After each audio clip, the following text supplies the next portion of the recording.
So instead of telling the whole story, I'm gonna try to break it down to key points. So this night, it's me, my girl, and a female friend.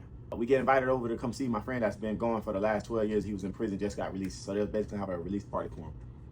So the address was sent to us. When we get to the gate, the lady come out, I give her the address. She immediately get upset. I guess a lot of people give her the address, stating she can't let me in without me being on the list. So my cousin's on the phone. He's like, no, you went to the wrong gate.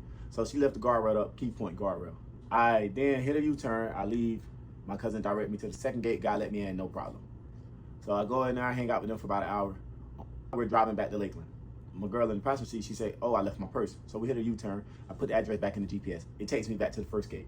Immediately, right when the security guard seen my car, she catch attitude. She come out yelling, screaming, upset, saying she can't let me in. I respond to her and tell her I was already in there. I just need to go back and get her items. She can even follow me. So then she lift the guardrail up. She denied me access. I hit a U-turn. I go to the second gate. I remember you go out, you turn right, you go a little bit down, you turn right again. So pulling up to the guard shack, there's a median. Guard shack, they come out, they stand on the curb, and there's one way out. So when I get, and then there's a guard, a arm here, then a couple yards up, there's the gate to get into the community.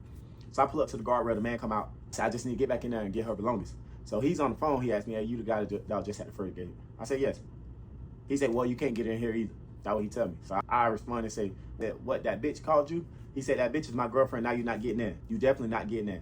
So then I tell him, I say, hey man, you just let me, I just need to go get her belongings. He tell me he never let this car in. He never let this car in because there's no pass on the dash. Guard, the barrier arm's still down. So I go to call him because they having a good time in the house. Music loud, I know they probably can't hear the phone, so I'm calling them. And I actually felt bad because I didn't know that was his girlfriend. Key point.